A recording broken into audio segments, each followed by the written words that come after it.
శ్రీ లక్ష్మీ నరసింహస్వామి జ్యోతిష్యాలయం. కుటుంబంలో ఏ సమస్యకైనా 100% పరిష్కారం. విచ్చేయండి.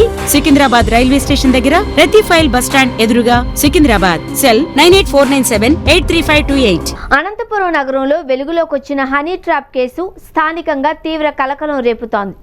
సంపన్న వర్గాలు, ఉద్యోగులు, కాంట్రాక్టర్లు, రియల్టర్లను లక్ష్యంగా చేసుకుని ఒక ముఠా వ్యవహరించిన తీరుపై పలు సంచలన విషయాలు వెలుగులోకి వస్తున్నాయి. ఈ ఘటనపై పోలీసులు విచారణ చేపట్టగా బాధితుల సంఖ్య కూడా పెరుగుతున్నట్లు తెలుస్తోంది.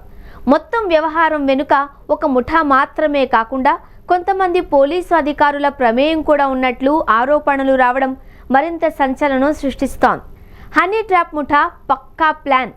ఈ ముఠా అత్యంత వ్యూహాత్మకంగా సంపన్న వర్గాలు, కాంట్రాక్టర్లు, సాఫ్ట్వేర్ ఉద్యోగులను లక్ష్యంగా చేసుకుంటోంది. మొదట మహిళలు హస్కీ వాయిస్తో ఫోన్ చేసి స్వీట్గా మాట్లాడుతూ పరిచయం పెంచుకుంటారు. మాటల మధ్యలో ఆకర్షించి వారిని ఏకాంతంగా కలిసేలా ప్లాన్ చేస్తారు.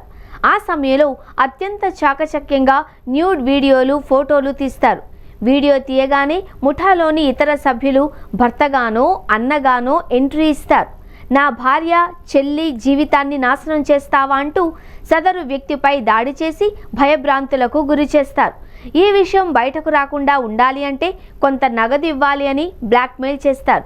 పోలీసుల ప్రమేయం అసలు ట్విస్ట్.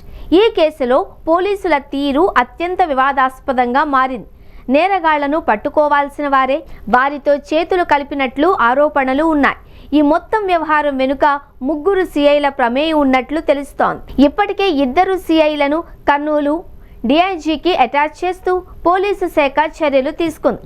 హనీ ట్రాప్ గ్యాంగ్ సభ్యుల మధ్య విభేదాలు వస్తే ఓ సిఐ స్వయంగా ఫోన్ చేసి కూర్చుని మాట్లాడుకోండి అని సర్ది చెప్పడం గమనార్హం.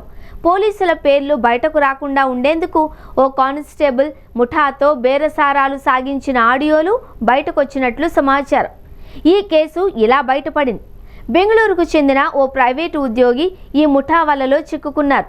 అప్పటికే ఆయన వద్ద నుండి 4.5 లక్షలు వసూలు చేసిన గ్యాంగ్ మరో 10 లక్షలు కావాలి అని వేధించడంతో బాధితుడు ధైర్యం చేసి అనంతపురం ఎస్పీ జగదీష్ను ఆశ్రయించారు.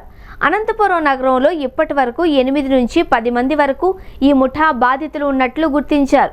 ఒక్కొక్కరి నుంచి 10 లక్షల నుంచి 25 లక్షల వరకు దోచుకున్నట్లు విచారణలో తేలింది. ఎస్పీ ఆదేశాలతో రంగంలోకి దిగిన పోలీసులు ముఠాను అదుపులోకి తీసుకున్నారు.